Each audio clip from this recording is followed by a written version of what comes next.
door. It was when you were showing me my room. There was a girl at the front door that like ran away. Yo, that was real? That was real. I thought that was the mushrooms. Dog, that was real. That was very Dude, real. who was that girl? We I don't have know. no idea. Are you ready for this?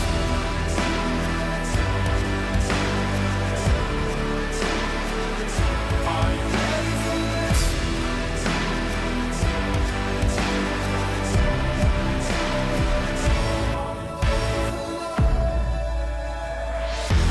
It's another edition of KFC Radio on the Barstool Sports Network. I'm coming to you live looking like FDR in his wheelchair. FDR and Huck Finn were famous friends. Yeah, man. It's going to be like an ASMR episode with the wind and the... Oh, to be beautiful. You know, when they rustling talk about a leaves.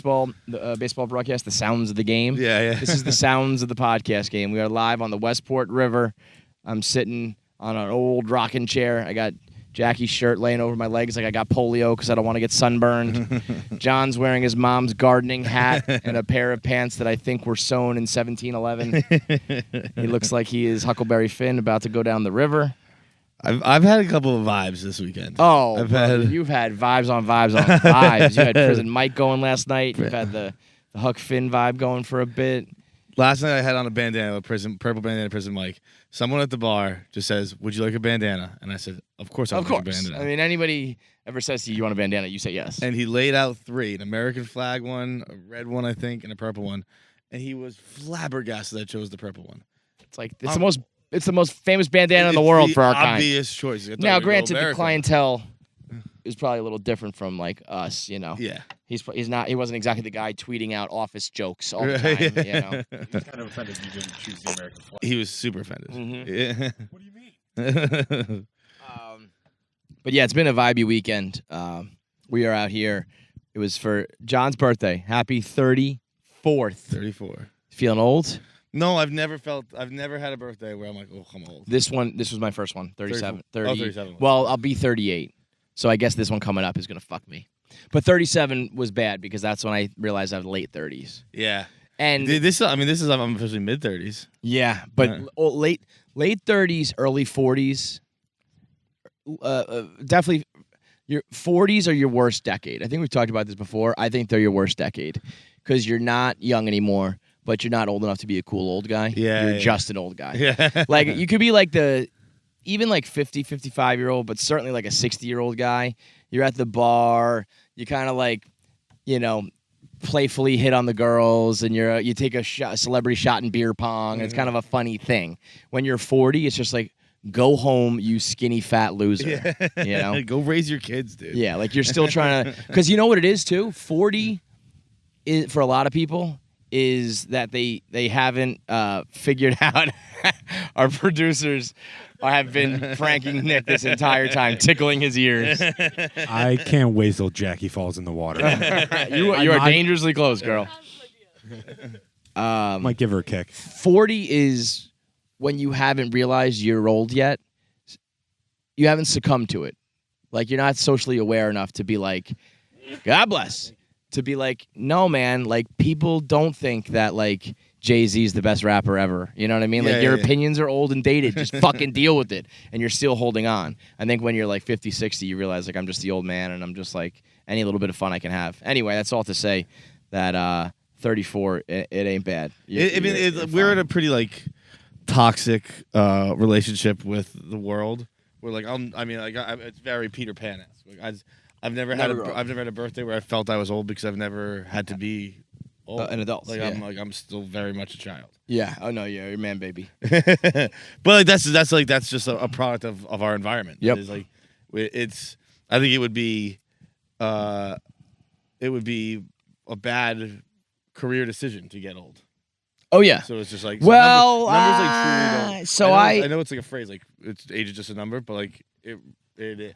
I agree and I disagree. I've always used the phrase age appropriately because I think that trying to hold on to youth, if you can actually stay young, then stay young. Yeah. When you're not successfully doing it and you're trying to hold on to it, I think you actually look like the biggest loser in the world. I get You know? it. I agree. So I it's agree. like if you somehow, whether you are blessed with the right job, which you are, or like you look young or you stay young, if it's Billy Madison, stay here as long as you can. It's when you're like, yeah, I'm still cool, and it's like, bro, you are 25 pounds overweight. You don't know how to dress anymore. You don't know what's cool. Like, that's it. Your life's over. So, but yeah, it's an interesting paradox between being young and trying to be young. Mm-hmm. I had a moment last night at the bar with the youths. I was sitting with Pavs and Jackie. And Nick was there too, but he's not so much a youth anymore. Yeah, no. And I was looking at this. So we went to the bar that John loves to go to that says all the regular stuff. What does it say? All the usual refreshments. All the usual refreshments. That's the tagline of the bar. Like you all just usual refreshments. All the shit you need, and it lived up to the hype and then some. And I was looking behind the bar, and there was just this 8.5 by 11 printed out piece of paper, white, black writing, and it just had the schedule for the bands that were playing.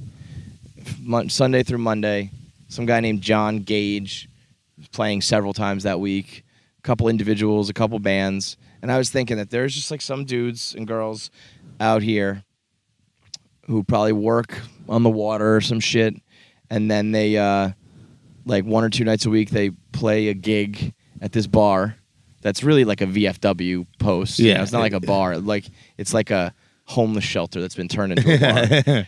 And it's an incredibly dive bar. Yeah, like dive doesn't like dive bar implies sometimes like there's tons of dive bars in New York that are probably like $50,000 rent a month. Yeah. And they just it's like a theme, it's a motif. Yeah. Like we're almost like making it a dive bar on purpose.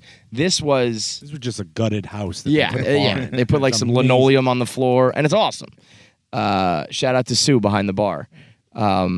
I'll be honest, I wanted a little more of a reaction from the tips I was giving her, and I got nothing. It was crazy. I was giving the bar. I got in there. I got a whiskey, a vodka soda, 2 Budweisers, and 3 Trulies. And it was $30. And I was like, what the fuck? And then another round, I got like 5 beers. It was $19. So I was giving her 100% tips on everything. and then not even like an your ounce. City slicker throwing that money around. Yes, exactly. Not even 1 ounce she of would rather preferential not treatment. have the tip. 1,000%. But anyway, these guys and these people who were just playing, I was just thinking of them, like their life, and maybe not, maybe I'm wrong. Maybe they want to put a fucking shotgun in their mouth. Who knows? But I was just thinking they're probably just like, this is awesome, man. I get to fucking play music at the bar, and I got this job on the water or whatever I've concocted in my head that they do, and they just live this like happy, simple life. Yeah, it's what I'm gonna do in about 3 years. Well, that's what's funny. I'm gonna start taking guitar lessons, and then once I play shitty open mics, moderately okay at a guitar. See you later. Well, here's what I realized, because we're just doing it right now, right here, and this is mostly my fault, as I've been the one who hasn't been able to like do this kind of stuff, but like we could do this forever. Yeah, we should just do this forever, and then this is our gig. Like they play music at the bar, we do this, and hopefully make way more money than they would. But it doesn't have to be this. I mean, in some ways it does. Like, I don't know. You think that if this was our podcast from Jump Street, let's say that we had a show called Franklin and Huckleberry, and this was it. And it caught on because this is like a cool scene. And it's just like, have you seen that podcast where the guy wears his mom's hat and the other guy looks like he's got polio, and they just talk on the water? And do you think that we had to be in like a big Manhattan studio to get all the guests and all that shit? Do you think we would have been in the same? There's literally a very successful podcast just called Podcast But Outside. And Yeah. They just set up a table and they interview people walking by and like. Yeah, no. But like, could we have ever definitely gotten to, we still have had these moments that like, we've landed some big comics and some Hallmark guests and all that kind of shit. We were in the mix at Barstool a lot. Like, there's storylines that come up, and we have our coworkers on, all that shit. If you're just 2 guys on a fucking dock, you better like bring it. Yeah, you know what I mean? And I don't know if I don't know personally I could, there's a lot of like, I use a lot of our environment for the podcast. for sure. But I mean, we can use our environment we create out here. Jackie was on one. Jackie's performance last night was a perfect 10. It was the Come funniest over thing here. I've ever seen. over there. Jackie, Get in the kayak. she was talking in the third person. Like a lot. A lot. She was she said dog so many times. What's up, dog? What's up, dog? I just want the dogs to have fun. I'm here for the dogs. Happy birthday, dog. But she had a moment where, and I was almost mad at this, where she said that she has not really been her full self. Oh, yes. Around us. She's like, I'm still so intimidated by you guys that the way I am with my friends is totally different to the way I am now. And I was like, bitch, stop doing that. Be yourself. I It's understand not, though. What do you understand about that? I get that feeling. I mean, so I'm still that way. Like, I'm that way with Dave very much. Yeah, Like, but we're we've so. known But each other that's what for I 10 mean. years, I've made like still- such an effort to not be like Dave in that regard when it comes to like No, and you're not. co-hosts or employees. You know, like being nervous around us is insane. We regularly say how you're going to be the host of the show soon, but she goes from I really have not even been myself around you guys to no more than 10 minutes later, she found a basketball. Was using it as a soccer ball from her days on that soccer team when she was 12. And she was just like dribbling it around, bringing it up to people, and then pulling it away going, bitch, you thought? Oh, you thought? Bitch, you thought? Just playing soccer with I was just herself. a few drinks away from being my full self around. That's really all it is. We just needed the funniest thing. What do you think the funniest moment of Jackie's night was? I have a clear winner. I think the Kings. Yes. Yeah. Like, We were at the bar that we just mentioned, and we decided we were going to go home and play Kings. Jackie said she had cards. I was the one who pitched Kings. Yeah. Jackie'd been hyping Kings for 2 hours. Wait a minute. You hyped Kings at the bar, Yeah, I brought up Kings. but then you realized But I at the knew- bar. But then because I was like, I want to play Kings, and I was like, well, I don't actually have cards. But I was like, well, somebody will have cards. But then I was like, I know that if I say I don't have cards, that you guys are gonna be Gonna like, kill the mood. Like, are kill you the guys gonna attempt. be like, we're not gonna do that because we don't have cards. So I wanted to get everybody on board, Got it. and then So imagine that whole pitch, but Jackie, instead of saying I, just was talking to the third person. So Jackie basically promised everybody so uncomfortable that sitting right now. just sit on the ground. yeah. Sorry. Jackie promised everybody that she had a deck of cards, that we were going to go back to the house and play Kings. We get there, and then finally has to admit that she knows she doesn't have cards, but was still just George Costanza going to the Hamptons because she thought someone else would have cards and that the dogs would still get to play. Like, why do you think we just travel with cards? You're like, someone will have cards. Now, Somebody- to be you know, to be yeah. fair, downstairs in my room in the basement is a game chest. Oh, yeah, there probably are cards. But there wasn't. Oh, there I wasn't? checked. Oh, you There's checked. Scrabble, there's Jenga, there's a whole bunch of other shit, but not a deck of cards to be found. So Jackie was going like, Jackie knew that Jackie didn't have any cards. Jackie said that we play Kings, but Jackie thought that somebody else would have cards. Jackie was wrong. Guys, Jackie's known for about 3 hours that Jackie didn't have cards. Jackie didn't know how to come She clean. is the best. She is the absolute best. Yeah. How about this? An interesting thing. Jackie packed insanely light for her week competing in Barstool HQ for Survivor. And Yes. like within like 2 days, she said she didn't have underwear. What? And You forgot to bring 2 pairs of underwear? You know, Yep. I thought that I did, but I guess I did. And then she said, like, you guys made a promise. You guys made a promise on the air that if anybody ever said, I need underwear, that you would go and get it. And I was like, I don't know if this promise holds true. I don't think I can go get you underwear. I think that would be like against like Better Business Bureau. I think that would be against like, it would be creepy if I went and bought you fucking underwear. Imagine that. But I was like, but I did. I made a promise. I didn't say it to any guy out there who said boxers. I said, if anyone ever says I'm in a jam and I need underwear, no questions asked. I should have just texted. I should have just seen what just you got. to see what would you have gotten Jackie underwear? Yeah.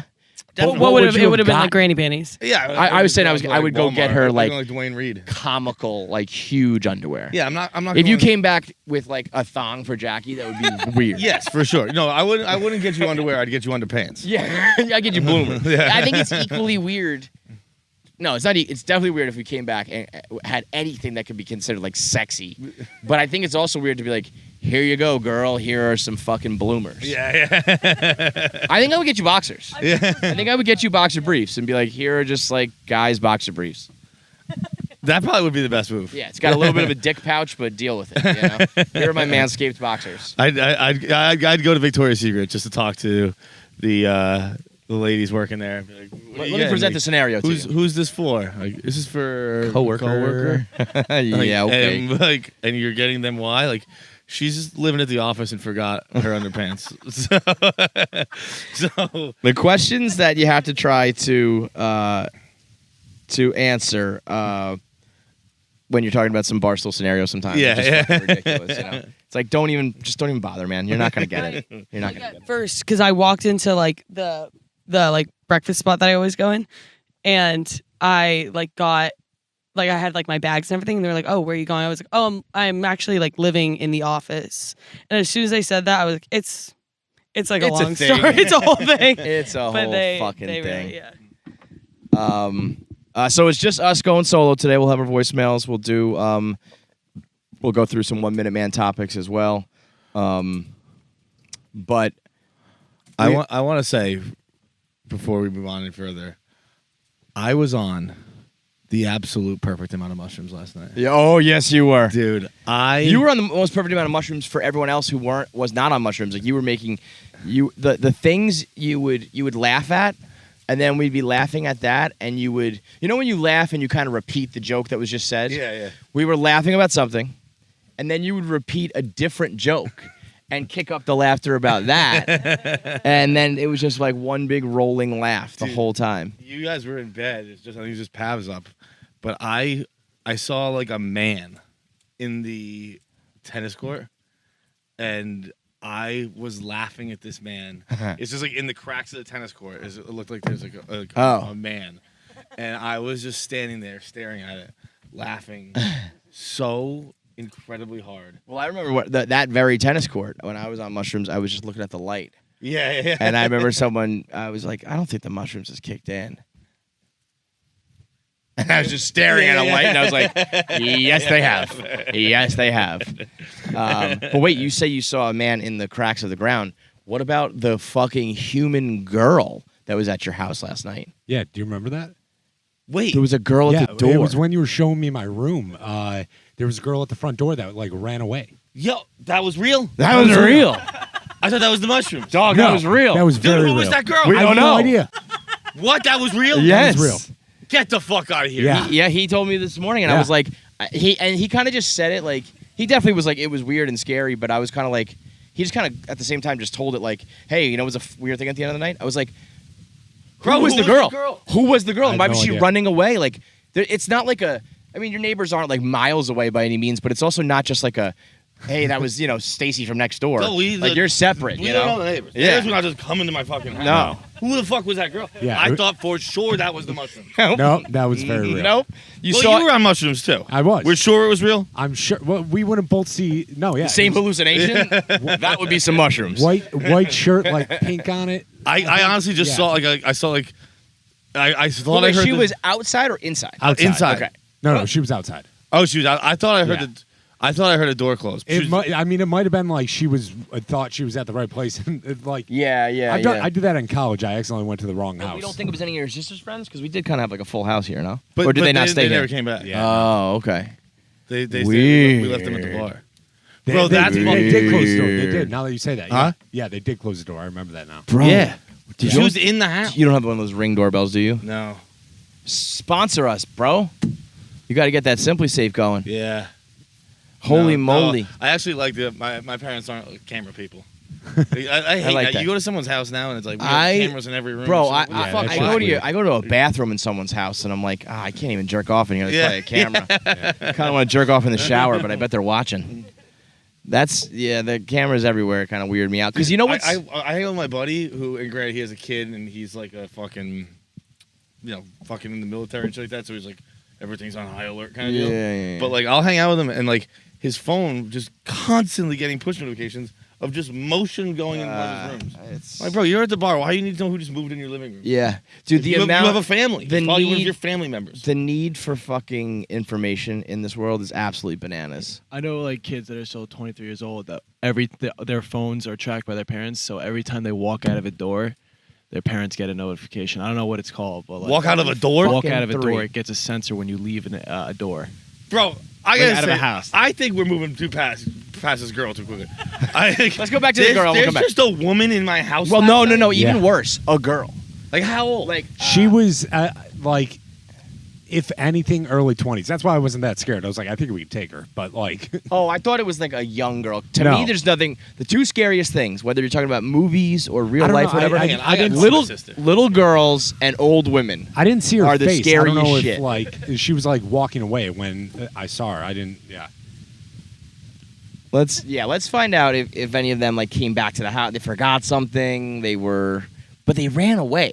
If it was one of Yeah. her friends, she'd be like, "Hey, what's up?" Yo, I got a question for you. Put on Did any speaker. of your friends come back to the house last night? Last night? Yeah. After I left, that was it. Fuck. No one came back. Well, we came back to drop Nicole off at her car. Did anybody come to the house? We didn't come into the house, though, no. There was a girl in the house last night. What? There was a girl in the house last night. Was it Jackie? No. No. John thought it was the me- mushrooms, but it was real. me and Nick just like realized it was real. Like I thought I was like kind of like hallucinating or whatever, and there was a girl. What would you say she was in, Nick? She was in a white shirt. Yeah, I think it was like a white shirt with like there was some pink, Pink on trim. it. She was like White walking shirt and away. pink. So yeah, But as soon as they saw her, like they heard the door close and then ran away. It was at the front door. That's crazy. I don't even think Nicole had a white shirt on, but I saw her get in her car and drive away, so she didn't come into the house. Yeah, man. Creepy girl. It's very bizarre. That's strange. Where are you, by the way? Doors. Are you in the house? Huh? Are you in the house right now? What's your favorite scary movie? Oh, okay. All right. I was just checking. All right, let's hope she doesn't come back. Okay. Bye. What if you guys are haunted? What if you guys are haunted? Dude. Like this is one of Dude, those things, that like, was like, fucking what if, What real. if a little girl drowned here Drew, love on that this you dock? just thought it was the mushrooms. That's great. I love, Nick was like, Probably we wouldn't have seen the same thing, dude.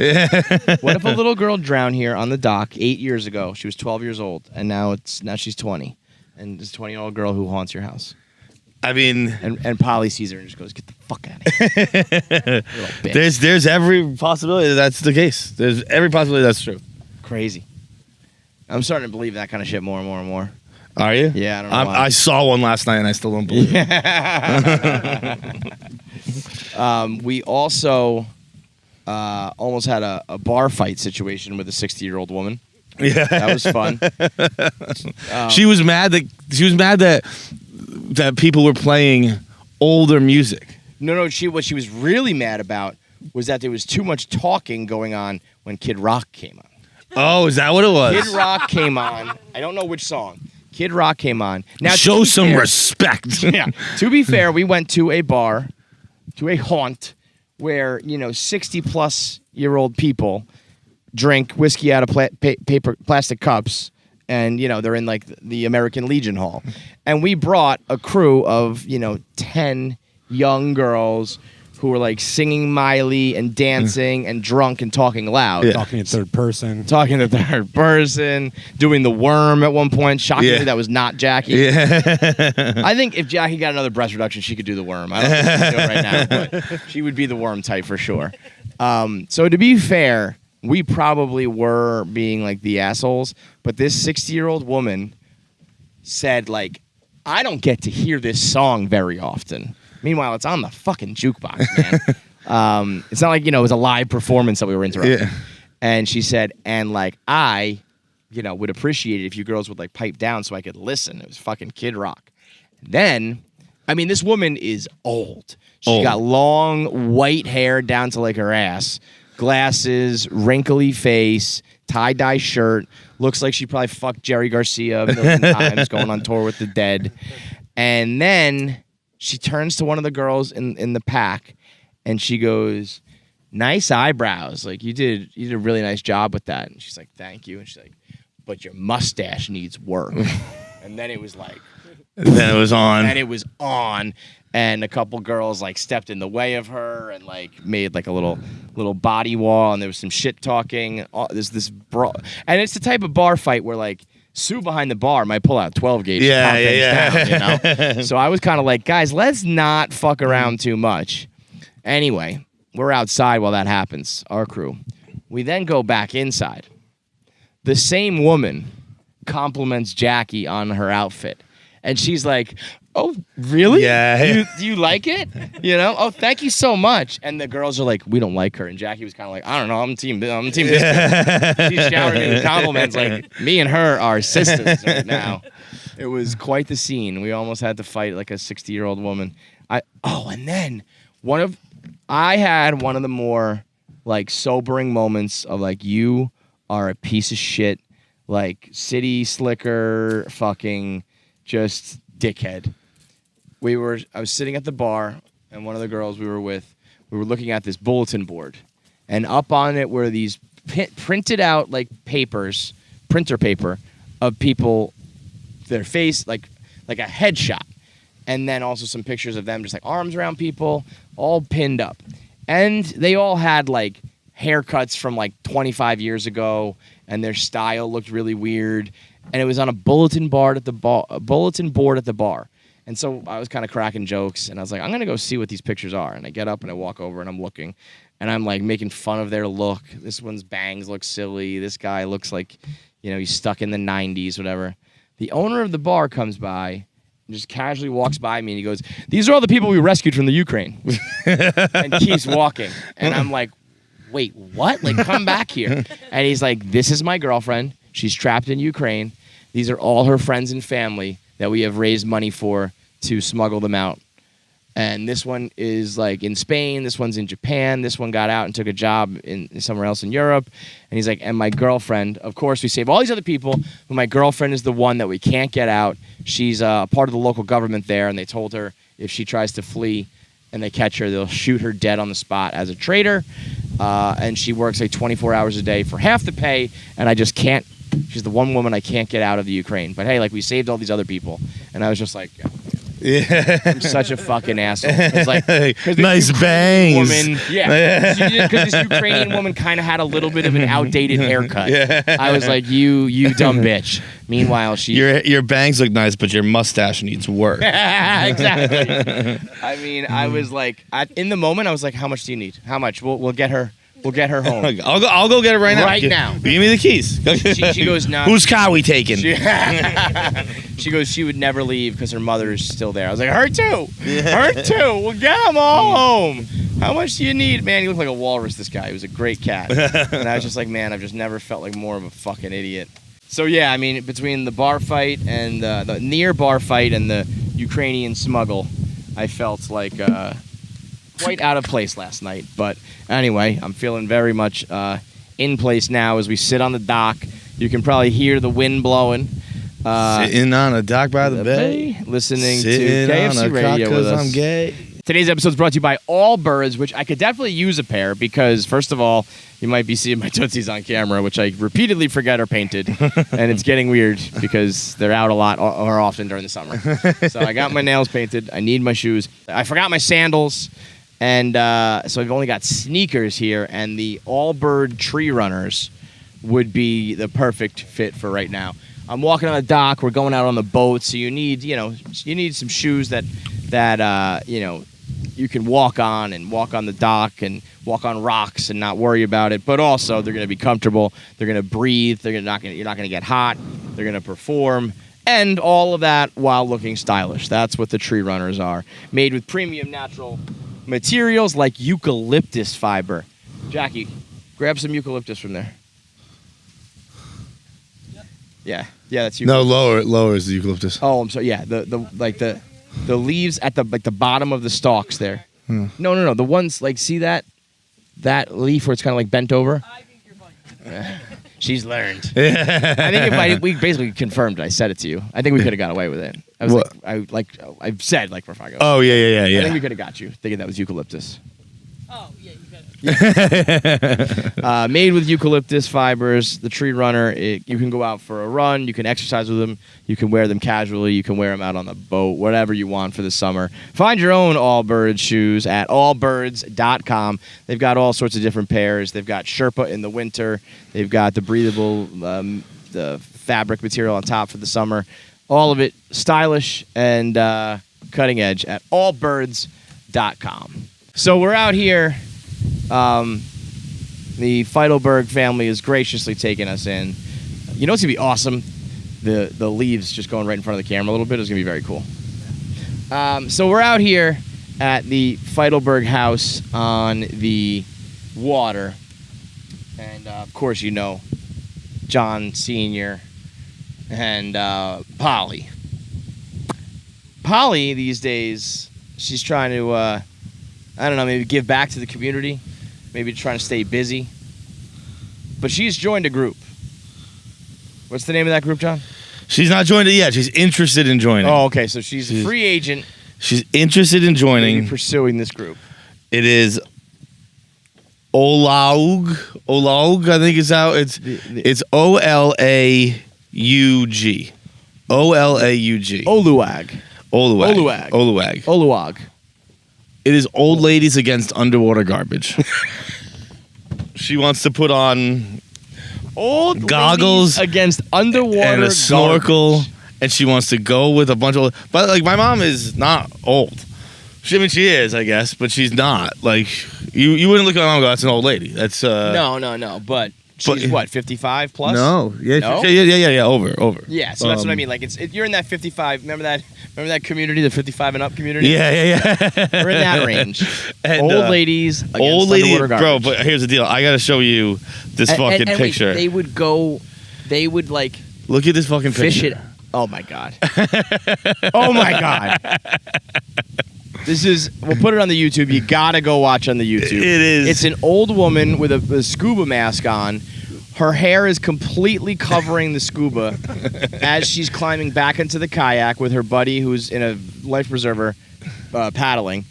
And she just fished a full-size tire out of the fucking river. It is an unbelievable picture. I mean, props to her for fishing a fucking Goodyear, for picking up a Michelin out of the fucking river. I mean, I'll be honest, I'm against underwater garbage too. How about we do like young guys against underwater garbage? The Yagoo. Dude, it is. The Yagoo. The Yagoo Gog. I was like, you gotta be fucking kidding me, dude. Like, that's. Polly's gonna fucking throw on goggles and go jump in this river and pick out garbage? No fucking way. No fucking way, dude. I would be shocked No if fucking she does way. not end up an old lady against underwater. I'd be. Old lady against underwater garbage. You know what that sounds like?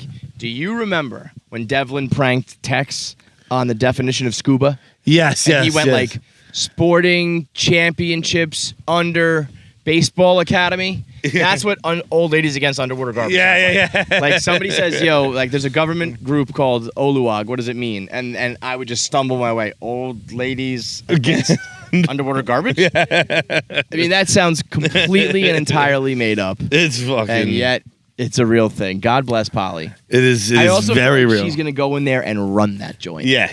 Be like, Agatha, you're out. Maud and Agnes, like, you're my right-hand women. I run this bitch. Dolores, you're in the kayak today. You've been, Like, sorry, Your it's your scuba turn. times have not been good. Yeah. Listen, ladies, we got to get more underwater garbage. We are not doing a good job protecting the environment here. When you hit a certain age, it's appropriate. I guess we started talking about birthdays, and now we're talking about Oluwag. Will you? One of my goals in life is to do that retire from public life thing. Yeah. Usually that Just comes. get dementia as your goal. Yeah, usually that comes with like a sad. I'm going to be the first person to have all of my faculties and retire from public life. I don't want it to be because I have Alzheimer's. I want it to be because fuck you guys. Bro, that's 100% been my goal. Yeah, for a long time. Okay, what age can you do that? Can you stop it? Yes, absolutely. I absolutely can stop it. What age do you think it's appropriate, or you're allowed to? Of course, you can do whatever you want, but like, when would it be like you won't? Put it this way: what age could you retire from public life at and not have regrets when you kick the bucket? Be like, fuck, I should have done public life a few more years. 33 would have been a good one. 33 would have been. That's a when great Jesus idea. did it. So Jesus cashed out. Jesus cashed out at 33, but that was a little bit like not his decision. No, it was. He could have just gotten down off the cross, but he's like, I'm tired of public life. That is true. It was very stressful. What a I'd shout rather out to suffocate Jesus. up here. Shout out to Jesus for the ultimate like attention grabbing moment. I could stop myself from being asphyxiated up here, but like, no, I want the attention.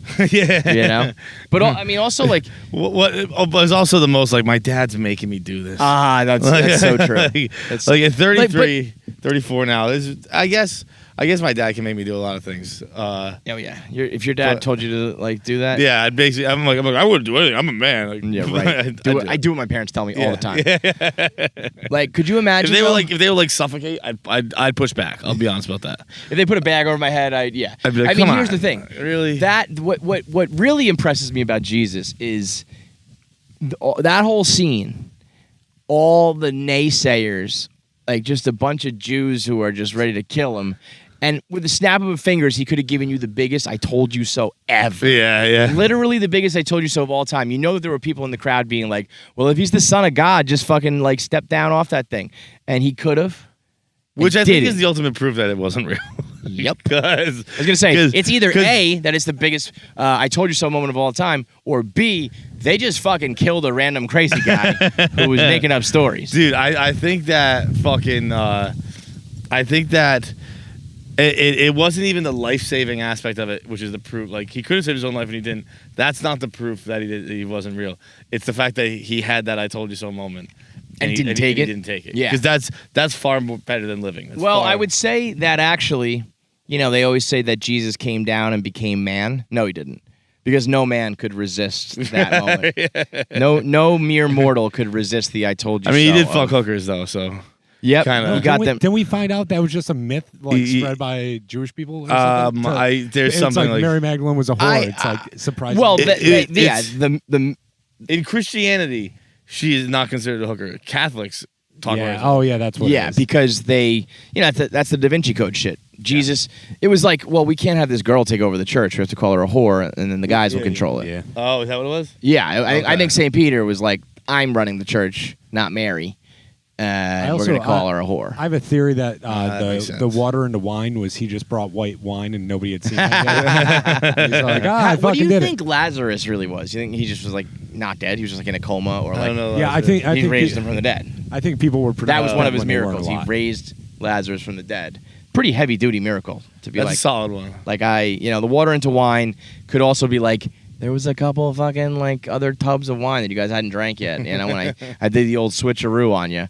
But like, here's a dead guy. I made him alive again. Is pretty, you know, that's either real or not.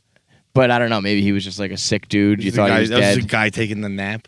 Yeah. Well, that's the other thing. Maybe it could be like, yo, dude, play dead. Play dead for a Yeah. couple days, and we'll fucking Try this we'll run the weed. world. I found this weed. Smoke it. Yeah. Knock him out for a few days. I don't know what it made me think of this, but I'm reading Bob Odenkirk's memoir right now. Yeah. It's called Comedy Drama. Mr. fucking Reader Man. All of a sudden. But I honestly have no idea why I'm telling this. I don't remember what triggered it, but it's just so funny. He's talking about a sketch he did on Mr. Show that later became true. He's talking about a couple of things. One was like there was a zany reality star who super PACs pay to become president, and he's like, I didn't realize we were just doing a documentary on that one. Mm-hmm. And then this one, I laughed so goddamn fucking hard. And I actually look it up and see, because he says it came true in like Texas later. But the sketch was that there was a man on death row who didn't have the mental faculties to get killed. He was too mentally challenged to be killed. So they teach him until he's smart enough to kill. That's wait. This is a joke. That's the sketch. But then he said like they happened. did something similar in Texas. God like, damn. like- Let's get this guy's SAT scores up so we can whack him. Like it was like they're putting him through therapies and having different fucking lessons and shit. Like dude. you give him a vocab test, you know?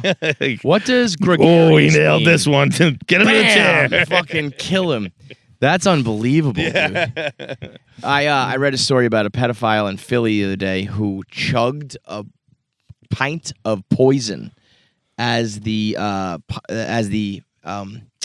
verdicts were being read. So I guess somebody smuggled him some what looked like water, and he was in his holding cell, and the what's it called? Like the cops who watch the fucking what's it called? The bailiff. Yeah, it was like we watched him like aggressively drink some liquid as the verdicts were being read, and then he started like foaming at the mouth and dying, like some true fucking like almost like movie shit where it's like slide him the cyanide pill or whatever. It turned out he was a pedophile. He was guilty. So like good riddance, whatever. He died. Yeah, he did die. So you wish he would maybe gets a little bit more punishment, but he made the right call. I remember early days of Barstool blogging. There was a guy. It was like 2010, and this guy killed himself, and the verdict came back not guilty. No way, and dude. Because I remember the whole blog just said, "Oops." That's all I wrote. But also talk about like. As a jury, you're like, well, we got that one wrong. Right? Like this guy was like, I did this. I'm clearly going to be guilty.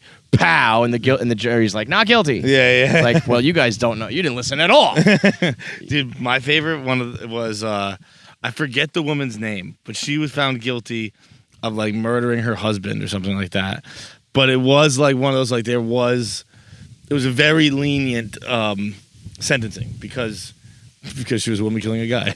But it, Just like borderline allowed. yeah, it was like there were some like mitigating circumstances and stuff like that, and it might have been an abusive relationship. I forget whatever it was. Yeah. But like she was sentenced to like 5 years, maybe 10 years, and as she's For being killing hauled- a guy? Killed him? So, it's something like I'm sure I'm fucking up the story at some point, but yeah, I mean, she definitely killed the guy. I'm forgetting exactly what the sentencing was, but Right. it was very, very light. Right.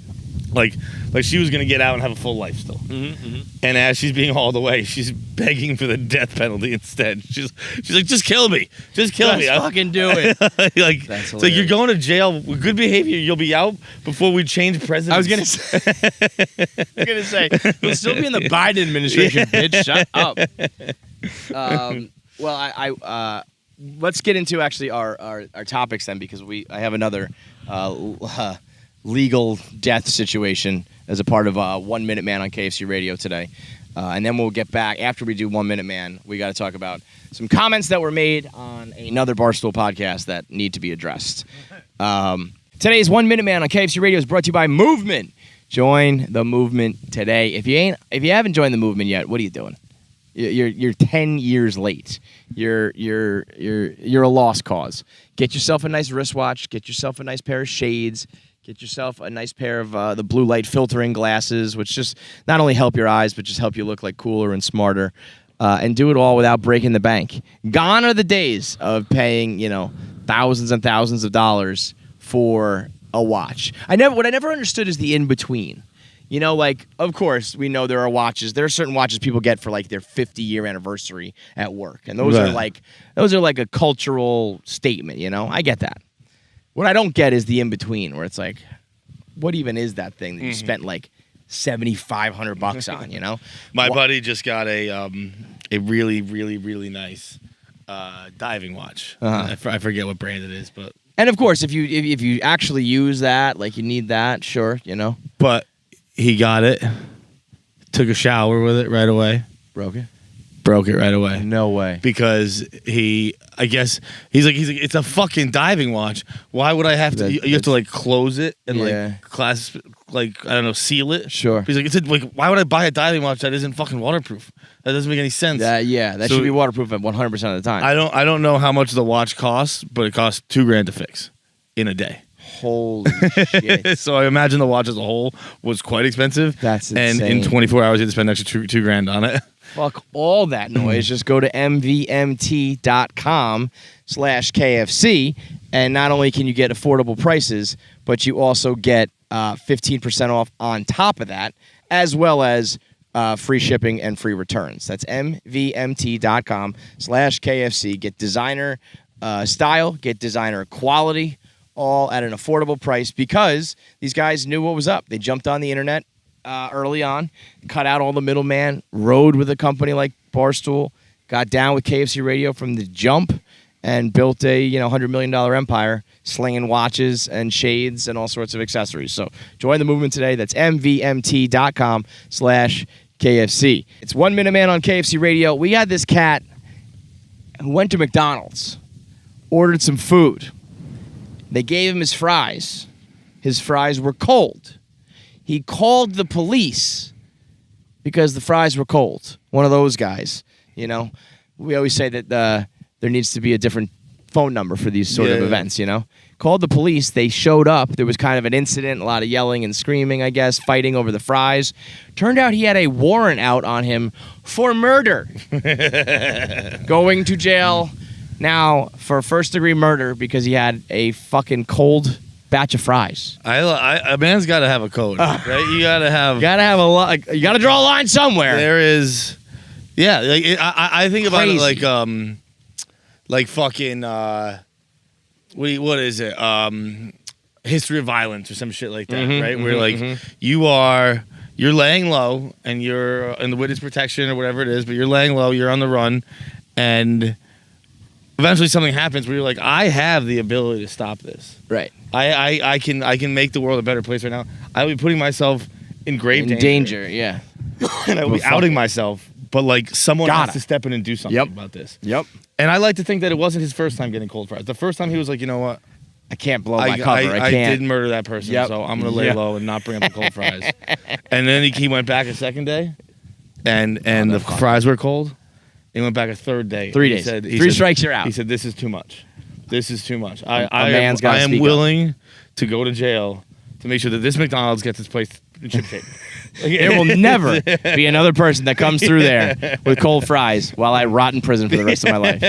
And for that, I'll I eat say the gruel congratulations. for the rest of my life. Gruel. Because you know what? Someday some kid's gonna come into this McDonald's. He's gonna be served cold fries, and he's not gonna ever have McDonald's fries again. He's gonna go his whole life without ever having fucking McDonald's fries. He saved the kid's life. We're gonna put that guy's face up on the McDonald's Employee of the Month. save that little boy from eating cold fries. Dude, imagine that. He's like, I'm not having another child come through here thinking McDonald's fries aren't delicious. It's me, Steve the murderer. And I'd like you to send the police down here, please. Dude, it's funny that you said gruel because it reminded me we got off track. You put on the purple bandana, and obviously immediately looked like Prison Mike. Yeah. Like 3 hours into the night, Jackie's like, "You look a lot like Prison Mike." Yeah, no fucking kidding, Jacqueline. No fucking kidding. It's Prison Mike. The only thing I've been doing was being high on mushroom, yelling about gruel and Dementors. And the Dementors. So yeah, we had the murder guy with the cold fries. We also got this one's a bit of a serious topic. The son of a bitch scumbag creep from Nickelodeon that everyone has known has been a creepy, grooming, borderline like sexual assault weirdo is, I think, finally going to go down. Oh, is this the creator? Yes. Okay. So I don't know. Jeanette McCurdy. Yeah. She was iCarly. You watch iCarly growing up? Yeah. Was she Carly? No, she's Sam. Okay, she's Sam. She wrote a book. I love this girl all around. Oh, title's unbelievable. The title is "I'm Glad My Mom's Dead," because her point is like now she can talk shit about her. But she was on iCarly, and at the time, this dude Dan Schneider had iCarly and Wizards of Waverly Place and whatever Ariana Grande was on, and he had hit after hit after hit with all these like young teens.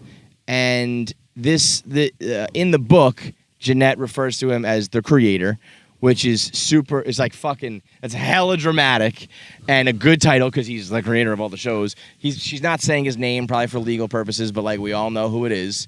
And it's it's all alleged and nothing has been proven yet.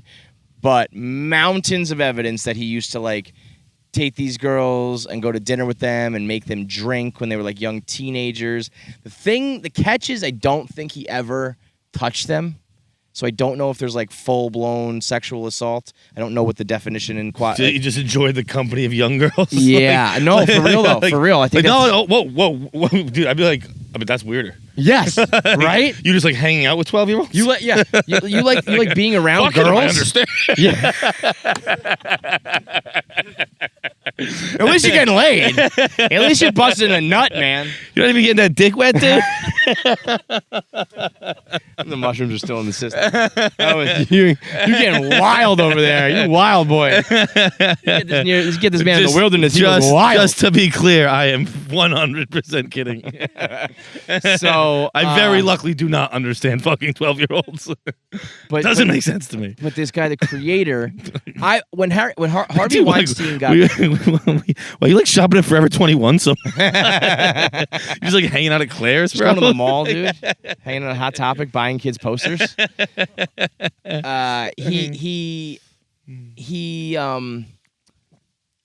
When Harvey Weinstein went down, this guy was like, I never knew his name. I never remembered his name until now. Now, like, it's been said enough that I got it. But I remember everyone being like, oh, and there's that guy at Nickelodeon. There's the guy at Nickelodeon. Yeah. Everyone knows the guy at Nickelodeon. The guy, like, one of the worst kept secrets, the guy at Nickelodeon. It got so bad, and there was enough evidence and whistleblowing and stories that Nickelodeon didn't fire him because I think they were greedy son of a bitches who, like, wanted all these shows to continue. First of all, it's not like we're making shows for 12-year-olds. Yeah, right. Do you need Scorsese back there? You know, can't we? I think we can swap in someone else to do iCarly. You know, they like, put this. him. There's 2 kids. They live in a hotel. Done. Story, plays itself. You know.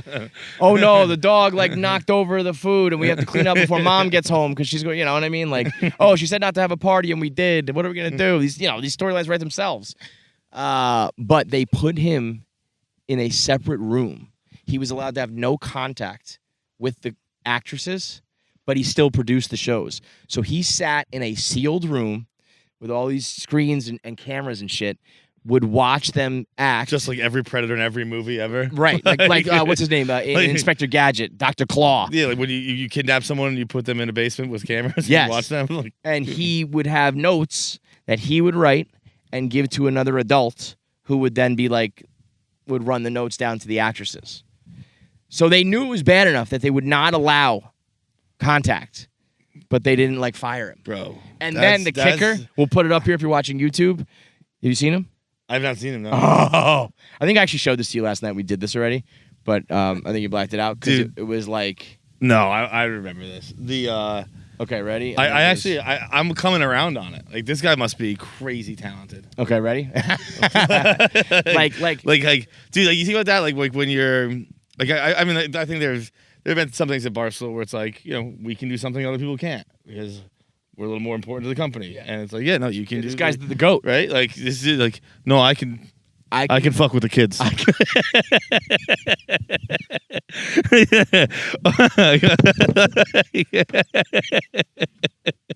dude. Some people aren't allowed to be at work 5 minutes late. I get to touch the kids.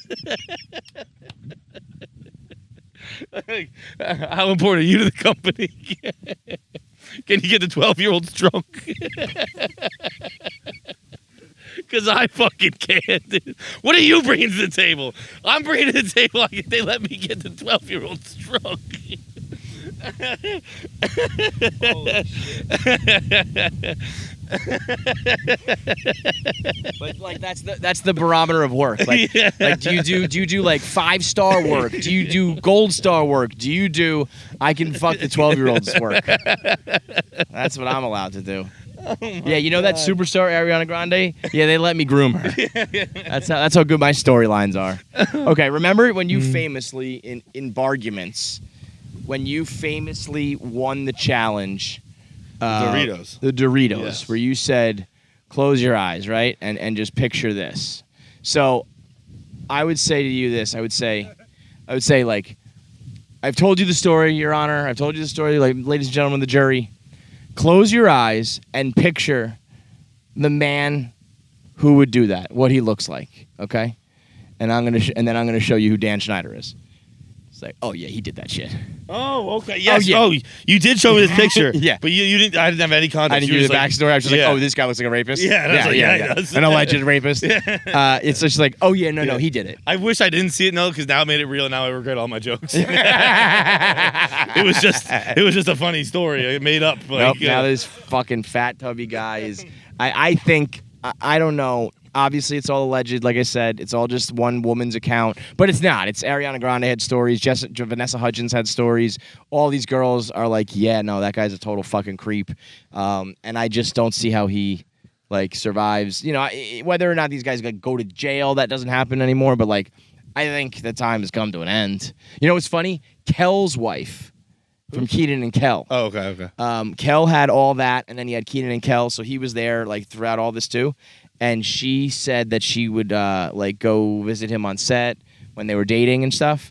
And she was just like, "Yeah, no, this is fucking weird." Really? Yeah, and I'm sure this guy was probably weird with like all the white girls, you know what I mean? So I'm sure she was just like, "Oh yeah, no, these white people are fucking crazy. This is some weird ass shit that's going on over here." Whoa, hang on. He was racist. Racist too?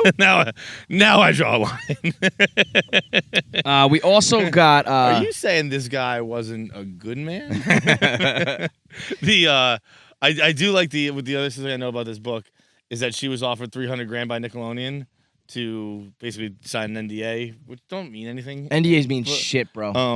But to sign an NDA so she could never talk about this, and she just turned it down. Yeah, because she was like, "I want to write this book." Yeah, but I mean, like she had the foresight. Like, she right. was young when Yeah, she was yeah. I don't know how old she was. That's how you know it's bad. But like, You want to hear the most depressing part of I'd the be whole like, fucking thing? you offer me $300,000, I'll shut my goddamn fucking mouth. Well, I'll just shut my mouth and I'll break it. How How much would Barstool have to offer you to never write a book about Barstool? To never talk about Barstool? I just feel like what you do is you break it, and then you write the book, and you make enough money to pay the fucking fines. Yeah. You know. But I would take it. I would. I just don't know. $50. I'd be like, I didn't want to do this anyway. I was gonna say the thing about it is I don't want to write the book. You're giving me an excuse. So if I could do like an oral history, if I could sit down and just tell you all the dirt and someone else write it, that would be a different story. Because I think you could make many, many millions doing that. Yeah. I think if you told the full Barstool story with some of the dirt, I think you could make like $10 million. I also just don't remember anything. I know. So a lot of people have said to me, like, you should do, not like a journal, but just write down like every day, like one, brief description of what happened. And I'm like, totally. And I've never done it once. No, and it's so simple, and it would probably spark so many memories where it's like, I could write a book from just these little scribbles, but I just don't do it. I've gone through phases where I have like a diary, but you know what? Because gay, because we are so never shut the fuck uppers. Mm-hmm. Like I'll start my fucking journal for the day, and next thing I'm 3 pages in, so I'm like trying to be funny. Like, dude, right, I'm the only one who's gonna read this. The fuck cares? Just write down your cracking memory. jokes and shit. Yeah, no, I know that exact feeling. We also have. This was like last week. I don't know if it's old news now. If we didn't talk about it, Kevin Federline posting those videos of Brittany and her son was the biggest swing and a miss I've ever seen in my life. I know about them. I didn't watch them. I don't, and this is probably why I'm not really a huge reality TV guy. I don't like. I think you actually talked about this recently, where like you saw like you stopped on someone's Instagram video because you liked the look behind the curtain. And it was like, it was Bert's family. Yeah, I don't like seeing people's private moments, and that was what, are you, fucking well adjusted. Yeah, I don't private lives. I don't even know the video you watched, so I don't know what that probably was. Bert fucking a dog. But like this in particular, even hearing about this, where it's like she's kind of yelling at the kids. That's the thing. Right? So I don't know what she has been saying recently. I guess she was talking a little bit of shit about her sons. Usually she's pretty good to like her own family. It's like her kids and shit. It's the other family that's the problem. But Federline was like, I will not let my sons be like talked about this way, which that I could understand if somebody was like talking shit about your sons. But also the way to fix it is not to throw their mom under the bus on Instagram. And then if you're going to do that, you got to have the goods. The video was like Brittany being like, I'm your mother. You will not speak to me that way. And I think it was something like, take your shoes off in the house. Yeah. It was like literally every mom in the world has done this with like her 2 asshole teenage boys, you know? And Federline was like, gotcha, bitch. And he said, like, I debated all weekend whether or not I was going to post these. And like me and my sons have discussed it. And we decided like we're going to do it. And, like, you fucking loser. Me and my preformed teenage brains. Yeah. The 3 of us together might be an honestly, adult man. I was gonna say, and we sat down and made some decisions. I'd probably take the kids over Federline's fucking brain. Jesus Christ, that retard. You know what's happened to what's really embarrassing is he deleted the videos, but he created his Instagram for that. Oh my god. So he still has the videos. I'm sorry, he still has the Instagram. The videos are gone, so he just has an Instagram page now with nothing on it. Yeah. And like, bro, you drop your fucking bomb on Britney Spears. You think you're gonna fucking Oh. count those followers? Rule the right? world. How many followers do you think he got? Probably got like 2,000. It's like 35. I mean, it's pathetic. It is. He Pathetic. he probably has less followers than Jackie, and he posted an expose on Britney Spears, and everyone was like, "Dude, Fuck this you." sucks." Yeah. Like the people like Like, I've hey, always dude, said just so you know, she's showing her asshole over on her page, so I'm gonna go back over there. Britney content is like instant Dude, publicity, I- instant followers, and not even the ex fucking husband can do it. I love that Britney was like fought for her conservatorship to end for so long. And then once it ended, she goes, and now I'm going to show you all why that was a bad idea. Yup. I'm going to show you my literal asshole. Shouldn't let me out of the cage. Birdie's going to fly. It's just like, he's like, all right, I'm going to marry this random dude. I'm going to show my asshole on Instagram. And I'm going to make my sons take their shoes off. I'm off the rails. Told you don't let me free. I told you. And let me see if there's anything else. Anybody else got? Is there any other news that happened? There was a couple of fucking 1 minute mans I was gonna do. Paz, you remember what? I said I was gonna do them, and I never ended up doing them. Brought that pig back to life. I feel like that one went under the radar. Oh, yeah. Kill death. Yeah, we also we figured out. Speaking of Jesus, we figured out how to resurrect dead things. We did it with pigs. These scientists found some pigs that were dead for. Let me find out exactly. It how said long. hours. Hours. Yeah. That's a long fucking time, man. Like, because you can do some. People can be dead for like a couple minutes, and then all of a sudden. It's just so fucked up because when the brain doesn't have blood, like what's coming back? Well, that's the thing. It's also like, are you really? Is it really like? Did you save it? It's zombies. We made zombies. Yeah, we made It's zombies. fucking zombies. Yeah. And we did it with pigs. Now, pigs are also smart as fuck. They'll also like eat you and eat all your bones and shit like that. You know what I I mean? think with the teeth, I believe. That's what they just said in Snatch, at least. I thought they could do everything. I thought that was I think the they just point. don't like the taste of teeth. But they can. No, I don't like it, Daisy. Teeth. I think they say it in Snatch. I don't know Bro, the science eating behind someone's it. teeth, eating someone's mouth. Imagine that. You have to eat someone's tongue and inside their cheeks and their teeth. How gross that would fucking be. Yummy. Yuck. Disgusting.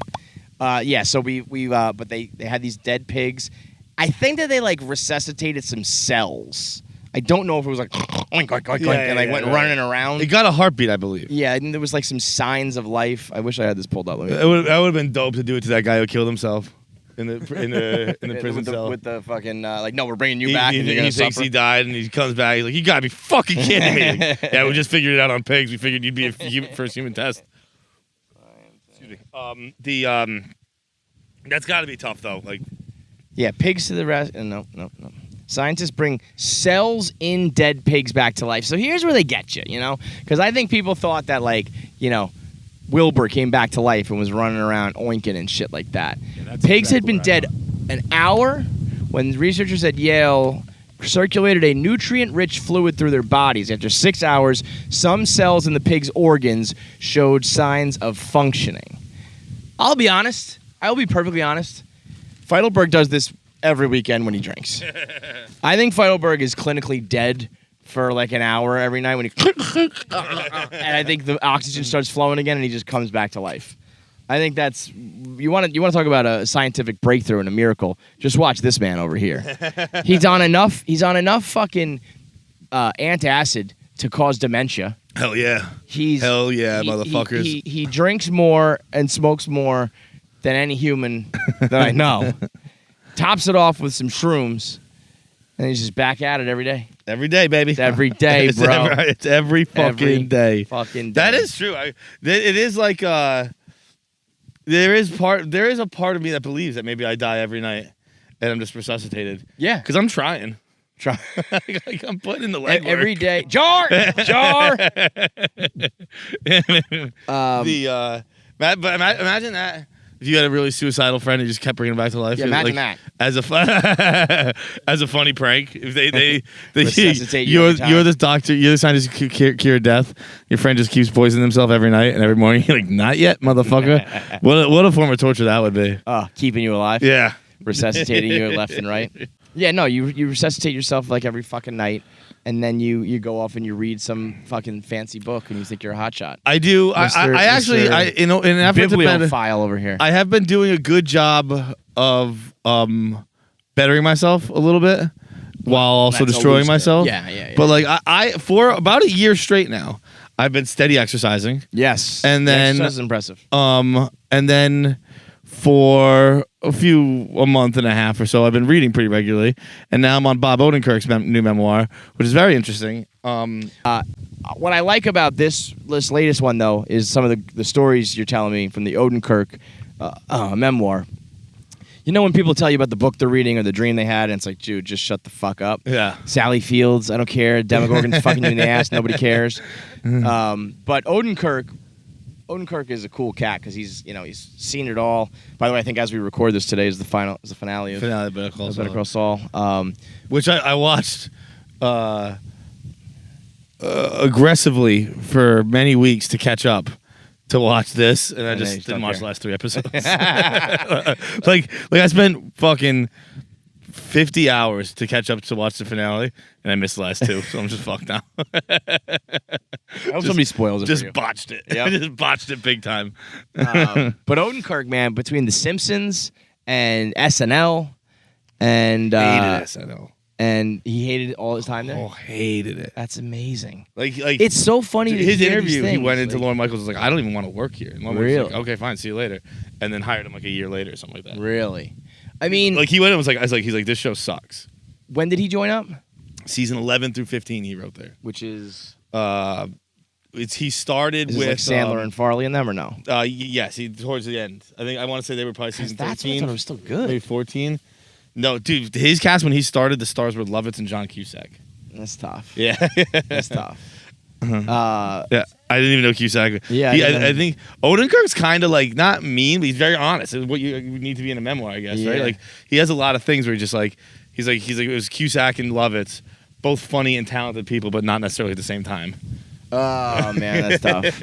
Yeah, I mean, that's the problem with when you asked about writing like a Barstool memoir too. Is like to make it interesting, you got to kind of go like scorched earth, Right. and that's Even a like dick things move. he says where it's Things that we not already knew, insulting, but it's but, not like, yeah. it's not complimentary either. Right, It's like right. it's like we had great writers. This unbelievable writer was with us. This unbelievable writer was with us. This guy was a solid writer, and it's like it's just like Yeah, that hurts. Like it's, Yeah. But you got to be real. Like if people are gonna sit down and take the time to read a whole ass book, I don't want it to be it's got to be truthful. Yeah, right. But you're gonna throw people under the bus, and you're gonna. And again, it doesn't take much to put someone under the bus these days. No. Like just like you just said, calling someone a solid writer instead of being like you're a phenomenal writer is enough for people to go, ooh. Yeah, right. Odenkirk didn't like it. I definitely perked up. Like, ooh, Oh, for sure, what? for sure. But what I found interesting was the stuff about Chris Farley, because I have always a lot of people ask me like who are my white whale guests and who was one person I wish I could interview, and I think I've narrowed down. I think my dream guest alive I wish we could get, I think, would be Jay-Z, and I think my dead person that I want to interview I think would be Chris Farley. Yeah, And the stuff about Farley is some of it's pretty interesting, and everybody who was around Farley says a lot of the same stuff. But Odenkirk had this one tale about like specifically when he knew it was a rap, which was like you mean like heavy the shit. real one or the one that like? Well, we'll tell them both. So Yeah. so the two first before we go further, I want to talk about Del Close real quick. Del Close is this is a guy I didn't know anything about. Del Close. I know nothing about Del Close really until this book, but he's like he's who Odenkirk like gives like Odenkirk gives him credit for being like he's the one who kind of inspired me to go into show business, not because of his career or his acting or anything like that, but because he bumped into Del Close in a record store or bookstore when Del Close had just been fired from Second City for like the 5th time, and which is a improv troupe. Right? yeah, and he was just like he's like, oh, you're Del Close, like I know who you are, and he's like you want to come hang out at my house, and so like they go to his apartment, and he's it's like wall to wall books, he's smoking weed, and he's just like a fucking mess. But he said that Del was the only person he'd ever talked to in his life. He grew up in like in Naperville, Illinois, which I guess is like kind of like a nicer business type town, and no one he'd ever met was excited about their life really. Right. Like no one was like excited about the future. Like, Sure. Every day was just go to work and like he's like Mhm. Del Close was excited. He was like he had ideas and he was like talking and you could tell he Sure. enjoyed fun. Right. And Odenkirk was like, I kind of want to go into like this kind of career. Sure. But despite the fact that Del Close seemed to enjoy life to some extent, this is what he says about Del Close's drug habits, I suppose. Where are they here? This is unbelievable. He looked older because of drugs, caps lock drugs. The usual suspects, caffeine, which I think is odd he adds caffeine. But Yeah. the usual suspects, caffeine, and then we start going up pretty quick. Caffeine, pot, heroin, cocaine, peyote, LSD, psilocybin, mescaline, but also back when he was traveling with Dr. Dracula's Den of Living Nightmares, a traveling show in the 1950s, he would visit flea markets and pick up old, outdated medicines collected from private stashes and swallow whatever was inside the little brown bottles, ingesting random substances from the early 1900s. He very likely ate polio. This regimen had left him a physical wreck, but his mind was as sharp and feverish as a college student on shrooms. And then that did kind of what we were talking about earlier. We're like you're clearly trying to die. Yes. And Yes. the woman, Sabotage and cry out for help. All that shit. the woman who runs Second City, I think her name was Jane or something like that. Whatever. Yeah. Odenkirk closed the chapter on Del Close with a quote from her, where she says, "The most impressive thing Del ever did was not kill himself. He just found other things to do." Too busy. I got this to-do list. I can't kill myself. I saw another quote recently that said like adulthood is just perpetually saying, I just got to get through next week and then things will slow down. Yes, exactly. And that's the only reason I haven't killed myself yet is because it hasn't slowed next down. week things slow down. Yeah. Next week when things slow down, I'll kill myself. And then it's like, oh, you got this and that and the other thing to do. But with the Farley, Farley one was the Farley shit's heartbreaking. particularly interesting because I read a book by Farley's buddies back when I was in college. It's probably 2007 it came out. And it was I forget what it was called. I'm sure you can look it up. It was like a lot of like letters from friends, right? It was like Yes. it was almost like an oral history type book, but it was Conan and Spade and Chris Rock and blah blah blah, like a bunch of like Farley's boys. And they all was kind of sharing memories and things like that. And one that stuck out to me when I read that book was Chris Rock saying that the Chippendale sketch was the one that like killed Chris Farley. And then Odenkirk said, in not the exact same words, but basically the same sentiment, which because the Rock one stood out so much, I was like, holy shit, I remember reading this. Yeah. But I forget because it was 15 years ago. I forget exactly what Rock's explanation on it was. But Odenkirk said, I think it was, I don't know if it was his very first sketch or it was one of his earlier sketches, definitely his first hit Right. at SNL. The Chippendales with Swayze.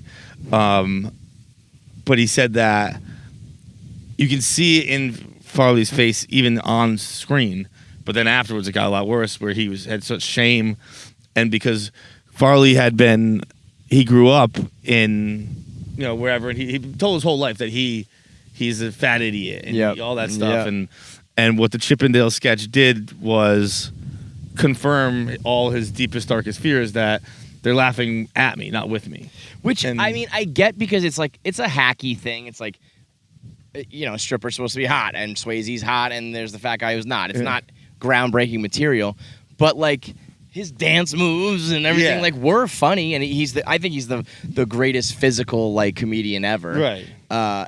And part of that is just being the fat guy, but also like there are fat guys who don't dance like that, who don't throw themselves to the table, who aren't like, larger than life funny. So it sucks that he was like portrayed that way. I wonder what I always think about if Farley was alive today, if he would kind of be like the Sandman and like be separate, or if he would be like front and center on social media or still doing these like crazy movies, or like if he would have by now would he have pulled like a McConaughey, and if he could have become like a real actor, or if he was just a straight goofball the whole time. It's almost like no, he was destined to just do what he did and die, because like I can't even begin to think of which route he would have gone down if he stayed alive. It's almost just like no, that was fucking what was in the cards for you to do. But it's weird. Like everything. I haven't really read full books on it, but every behind the scenes documentary and VH1 and this and that, all were like the same thing about like he was uncomfortable with the fame and being like the funny fat guy. And because he had been that his whole life, where weird. he was like, Odenkirk was saying like he would just do things like in the middle of conversation, he'd like belly flop onto the ground and go, "Fatty, fall down," and like because that's what he had like. That's what he thought. Said he would wanted. do anything for a laugh. Yeah, like which is funny because that is actually. Not to disrespect the dead in any way, but that's like the biggest loser shit in the world. Mm-hmm. The people who do that kind of stuff just for the attention. But when it was because he was so funny that people wanted him to always be funny for them, that he became the dancing monkey. Yeah. It's like, it's one thing when you're doing it because you're not funny. He's so funny that he felt that he had to always be. Yeah. You know what I mean? It's like you're not funny while almost being too funny at the same time. But I wonder, would it have lasted? Would eventually it be like, how many times can Chris Farley like break the little chair and do fat guy in a little coat? Like, was it just destined to be like a good couple movies, some good skits, and then you're out of here? Or if he would have turned into like, you know, truly funny shit, or turned to drama or whatever. But it would be a bomb-ass interview in this day and age. They had the one thing I found interesting in the book was that they started Matt Foley, the motivational speaker, Van Down by the River. That was started at Second City. Really? Which shocks me that you could take it. They wrote it at Second City, performed it at Second City, and then you could just put it on SNL. Like all this like IP rules and laws and regulations. Odenkirk acknowledges and says it was standard practice to take your bits to SNL from other places, but like I'd be like, no, that might have been their pitch. Like, come to Second City, and you know you get launched to SNL. You can have all your stuff. I mean, that to me, Matt Foley, motivational speaker, the Chris Farley show skits, and my favorite is the decaffeinated crystals. Do you know that one? With the meme, right? With like the yeah. But that whole skit, have you ever seen the full skit? No. No. First of all, yes, I absolutely have. But he's just like, I used what to if I told you? What's the? It's like the coffee name is funny too. It's like what if I told you you're drinking like blah blah blah, the decaffeinated crystals, and he's just like, what? Yeah. Why, you son of a bitch! And he just burns the whole restaurant down and goes fucking crazy on it. Just like classic funny shit. That the like, most. Who would you say is modern day Farley? Is there like a? It's kind of fucked up because you think of fat, but like I always think of Jake Johnson as a great physical actor. Jake Johnson? Yeah. Nick. Yeah. I thought you were gonna say a fat guy. No. That's what I'm like. I think he's a very funny. He's very expressive. Yeah. And I think Charlie Kelly's very expressive too. Yeah. DeVito's like he's always making the faces. Yeah. And he's getting naked. DeVito might be the answer. Yeah. That's if we're doing like an overweight person. But I think Jake Johnson and Charlie Day are both like expressive and wild big and crazy. Yeah. Despite they're both smaller guys, but the last thing about Farley in the book that was very depressing because it is the last thing, is Odenkirk talks to he was in Denver, I believe, and he was doing something at some bar, a theater, or something like that, and someone comes in and is like, Farley's outside, he wants to talk to you, and Odenkirk wasn't put off by this because it is at this point like Farley couldn't go anywhere. He was he's couldn't go in a club, yeah. And so he's like, I'll go out. So he goes out to the limo, and Farley's in it with guys who had just offered to sell Odenkirk coke. Mm-hmm. And he's doing coke. Like he's not hiding. He's doing cocaine. Right. And he says he looked ready to pop. He says he's red faced, swollen, like grizzled beard, swollen as hell, looking ready to pop. And he said that while they were talking, he got the vibe that Farley was picking up on the vibe that Odenkirk was thinking, this is the last time I'm ever going to see you. And to be like, I know that you know that I know this is the last time we're going to see each other because I'm fucking dead tonight. Dude, is crazy. But it wasn't so sad. Dude, and he was like, and I get what Odenkirk's like, look, if I could go back and do it again, I don't even know that I would. Because, like, yeah, I want to grab my lapels I want to drag him to fucking rehab, and I want to tell him to get his life together, and he's wasting it, and he's gonna throw away something great. And he's like, but we've done it 10,000 times. Yeah. You know, like I'm not gonna tell him anything he hasn't heard. Yep. I'm not gonna. You have to want to do it yourself. What can I've tried it. You know, I've done it. And he said we just said our goodbyes. And I don't know if he says the exact week, but he says a few weeks later I was at his funeral, which is pretty brutal. Yeah, that is, and I love that. Not love, but the fact that Odenkirk and both Chris Rock they both said fuck that skit for the Chippendales They thing. both ended the description of this Chippendales with fuck that sketch. Which is so, I mean, you just don't know the in and outs of what's going on in some of these places. Like, you think it's all funny and like, oh, that was amazing. And there were people who were like, that skit ruined lives. Yeah. It's fucking unbelievable. Still they play every time the Bruins score a fucking goal. Yeah. Guess what? That's going to put a damper on the Bruins goals from now on. I bet, for sure. All that's pretty depressing. The only thing more depressing than that is living a life without Omaha Steaks in it. Without some good cuts of meat, without some good burgers. Nice winter fucking sandwiches, meals. The Omaha Steaks has been in my life for a long time now. My mom used to get that for our family as I was a kid, and now I've been involved with them professionally for years. It's one of the staples in my life. You get filet mignons, you can get your New York strips, you can get the Omaha steak burgers, you can get the pork chops, the chicken cuts, everything that you need in that Omaha steak box, including the sides, including the desserts. Including the apple tartlets. Oh, the caramel apple tartlets, baby. Unbelievable. But the best part about all of it is the price in which it comes. Because I grew up, like, you go to a steakhouse, it was like, well, we're not, you got to turn the lights off when we go home because we don't have any more money, kids. And now, when you get Omaha Steak, you get a whole box of it. Comes fresh and frozen. You can keep it as long as you need.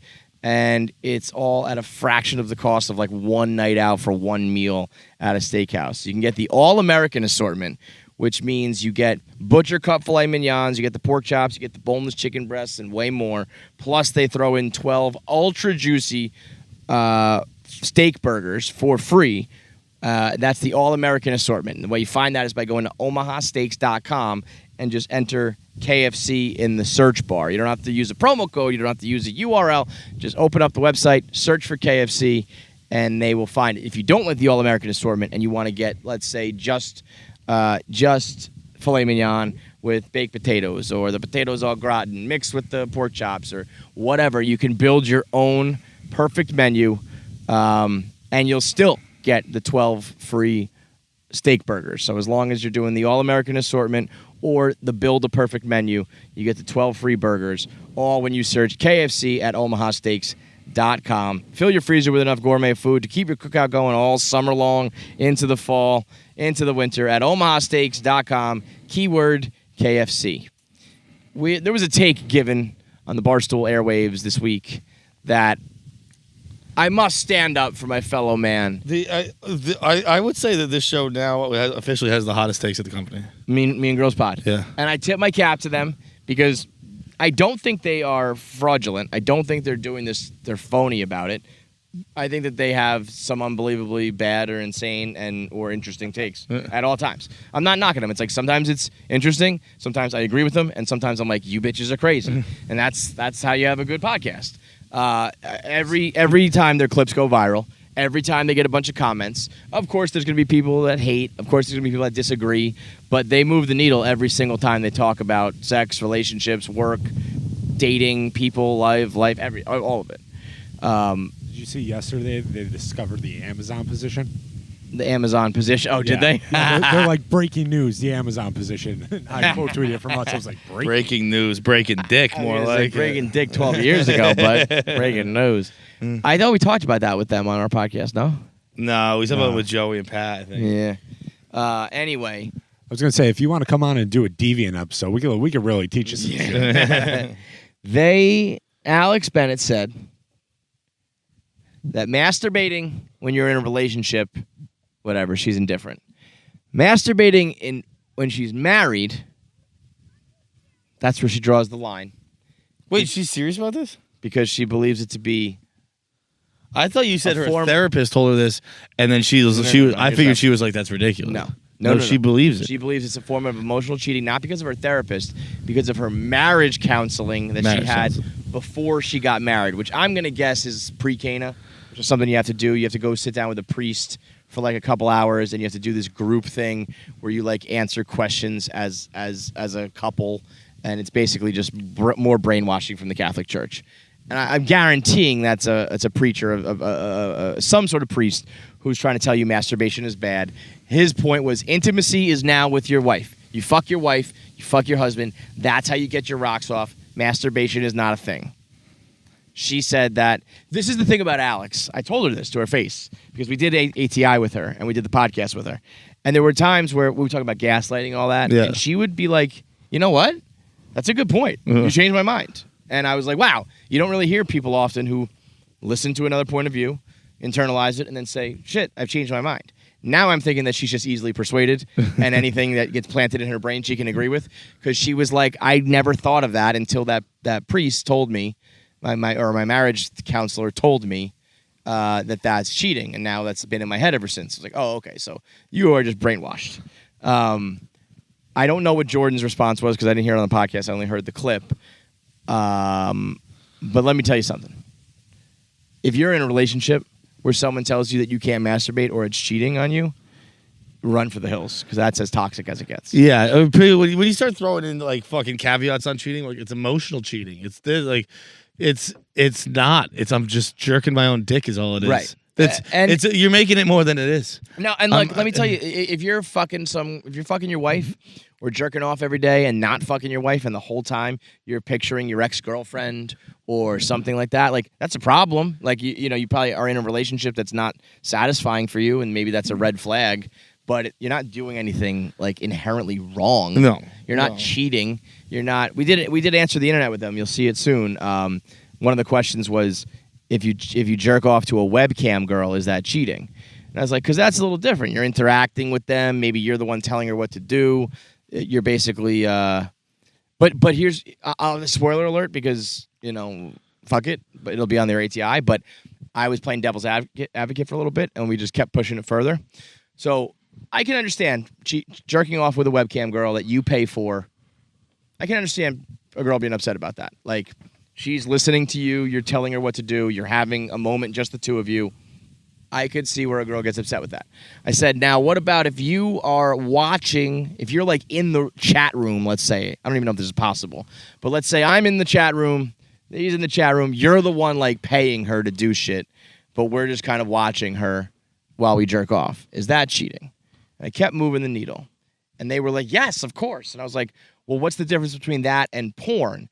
It's pre-recorded. That's the only difference. And she was like, yes, pre-recorded matters. So then I said, how about this? Okay, pre-recorded matters. What if let's just get crazy with it. I'm on a porn set. Someone's making a porn. No one's involved. I live stream this porn set. You jerk off to it. Is that cheating? They said yes. What? And I was like, but if that same video is then pre-recorded and uploaded to a porn site saying behind the scenes of a porn site, they said that's not cheating. I was like, you girls are just dumb. Their issues is with quality of edit? Yeah. No, like timing of the edit. No edit was involved. This is, this is a live recording with no cuts. That's cheating. Masturbating. I mean, this is all just some shit. Masturbating, cheating is insane. As a matter of fact, masturbating is the anti-cheating. It's what people should do before they cheat. Jerk off, get your nut off, finger yourself, and then be like, if I still want to cheat, that means you have a problem in your relationship that you have to address. But sometimes you just get that nut off and you're like, okay, I don't want to cheat anymore. That's what Carrie Underwood sings in her famous song, Before He Cheats. Just talks about how much her husband jerks off. Does she? No. I mean, she doesn't have a song called Before He Cheats, but... Yeah. About, like, I mean, if you... Probably beating him up or something. Just jerk off and that's all Carrie sings about. Clear that fucking brain. Carrie Underwood is like fucking modern day Eminem. Yeah. Just a bunch of songs about beating the shit out of her husband. Hey, you see that girl that murdered her boyfriend? Fuck that chick. Who? There was a video. Oh of her, yeah, the OnlyFans chick. There's a video of her like whacking her boyfriend in Yeah, I the saw in that the in in the the elevator. elevator, and it's like, how many guys have gone through that where your drunk girlfriend is punching you and whacking you in the head, and you just keep ducking it and kind of pushing her aside because you know you can't fight back, and then they went into the apartment. She stabbed her to death. No, that was an older video. So But still, yeah, fuck yeah, that. yeah. You know, Yeah. like that's the kind of shit that leads to fucking dead bodies, man. And that's what happens if you don't let your fucking husband jerk off without being called a cheater. Any of Poor that shit. Graham. Poor Graham is just sitting there at home jerking off, feeling guilty about it. Guy's a goddamn billionaire. Can't jerk his own dick without his wife calling him a cheater. Jesus Christ. Hey, babe, just so you know, I have money where I can kill people. I'm going to jerk off. We got to have Graham on KFC Radio. Graham, open invite to come on and just be like, these bitches are crazy. Who knows? Maybe he's getting brainwashed and believes it too. Yeah, my marriage counselor told me I can't jerk Can't off. jerk off. Let me So say I this just much. fucked the couch cushion. I would go as far as to say this, and I think I stand by it. There is nobody in the world that can tell you how or what or how to jerk off or when to jerk off. Yeah, my body, my choice. Absolutely. Your mother can't tell you. Your girlfriend can't tell you. Your wife can't tell you. Your boss can't tell you. Sure as fuck, some priest who doesn't know anything about sex can't tell you. Dude, that's listening to a priest about any of this shit. Bananas. Is for real. Like It's like taking financial advice from a homeless person. right. It's like you literally have no money. You don't know what's going on. Yeah, You don't have no bitches. dude. Those priests have no bitches, and they're trying to tell you about how to act with these girls. This is, by the way, the creator Mm-hmm. really throws a curveball on the whole Catholic Church thing. What do you mean? They're always referring to the creator. They love the creator. Oh yeah, well that's probably part of why she did it too. Anybody who's a creator, like content creator, is gonna go. We're going down a bad path now. They're like, oh, did you think in the Bible we were talking about God with the creator? No. We're talking about that dude we love over at Nickelodeon. Dan Schneider, you fucking creepo. All right, voicemail time. It's brought to you by Helix Sleep, I believe. Helix Sleep. I'm sleeping on a Helix mattress at Johnny's house right now in the basement. It's a delight. I got a great night's sleep. And usually anywhere else I sleep besides my Helix mattress at home, I wake up achy because like it's molded to me and fits me or whatever. Helix can be yours, his, hers, could be new, could be old. As long as it's a Helix quality, I'm good. It's like Helix travels. I usually sleep in a Helix mattress. I did not last night because I was gracious and gave it to you. That's usually your bed? Yeah. Oh, why did you? I am in a. World of hurt. I got some back pains going on. Yeah, right I now. bet. My lower back is not feeling great. That's not a joke at I'm all. golden, bro. I'm fucking Mm-hmm. gravy right now. I woke up like refreshed. Got that Helix sleep going, and that's what's interesting is when you get your own mattress, you go to the website and you take a quiz, and it tells you exactly the one you need to get. So that would mean that me and you have the similar mattress. Yeah. That means we're both similar sleepers, but we're not. But we're not at all. No, because you're fucking gross when you sleep, snoring and shit. Yeah. Are you on your back when you snore? You gotta be, right? Yeah. Side. I'm a stomach sleeper. And you snore when you're on your stomach? I think so. Heavens to Betsy. I don't know, I'm Against all asleep. odds. I don't know. I'm asleep. You go on there, you take the quiz, and it's like you need this mattress, that mattress. You need springs. You need temperature control. You need molding. You need firm, soft, whatever. And it molds directly to you. They mail it to you, and you get the best night's sleep you ever goddamn had because it's molded directly for your body. Now, to me, either me and John have the same sort of body, I don't know about that, or it just means that Helix mattresses are so comfortable, anybody can sleep on them at any time. Right now, you can get $200 off a mattress order and 2 free pillows when you go to helixsleep.com/KFC. Get the soft, the medium, the firm, all the different kinds of mattresses just for your body at helixsleep.com/KFC. First voicemail, Wait, what do we before got? we get into that, I want to tell you a story real quick. Yep. You're saying body reminded me of this. So I had a little party on Saturday. I had some friends over and some friends, parents of friends, and all this kind of stuff. And one of my friend's mothers, she's 80 years, almost 80. Uh-huh. So her mother is still alive.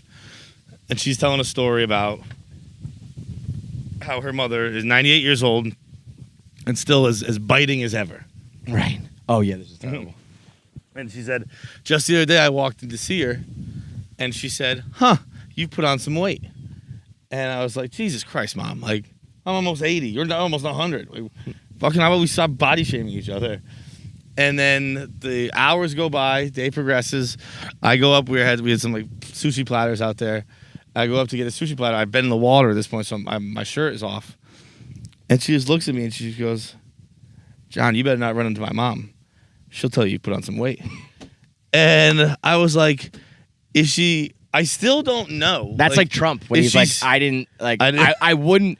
If I was mean, I would say that she's a fat, ugly pig. But I'm not going to do that. Yeah. Or when he retweets it, so he says, I didn't say it, that other person did. But I can't tell. Like, is she just saying I'm bigger? Because like I have been exercising. I'm going to say I'm not fat right now. No, but you got that barrel though. You know, Yeah. You got that big chest. It is. I don't know. I'm going to think about it till the day I die. I just promise. Yeah, no, that's going to haunt you for life. I'm like, That might be the cause of death, to be honest. Like, I'm like, what do you mean? You want to hear some real depressing shit? That girl Jeanette who wrote the book, her mom who's dead, was like had eating disorders and passed all that shit on to her and was like tough on her. Her mom was like in a coma and would like never respond, except she came in and said, "Hey mom, I lost 10 pounds," and her mom would like perk up and be like, "Really?" Really? It's like, yeah, I would have smothered that bitch. Yeah. I'd have been like, yeah, now I'm lean enough to fucking choke you out, you dumb whore. Yeah, no, I mean you're not fat. I'm not skinny, but I'm not fat. Skinny fat, brother. Yeah, but you'll always have that chest. Yeah, I'm broad. You don't have you don't have any like you don't have any curves, bro. No. You have no like your rib cage and your hips are all the same. Yeah. Your rib cage, your hips, and your thighs are all the same. Yeah. So you just go right down. And then like there's a little bit of taper from your knees to your ankles, you know what I mean? Other than that, you're basically just a rectangle. That's it. You're just a fucking rectangle, dude. Voicemails, what do we got? Guys, what's up, Jackie? Just a quick question. Not really even a question, it's just a statement. I just feel like it's common courtesy if you're hooking up with someone, just be like, hey, I'm on my period. No big deal. Chances are they're fucked up anyway. You know, running on cheap whiskey and beer, I don't need to be surprised by blood on my dick. It doesn't make it any easier for me at that point. Yeah, I don't know. Just had to say that.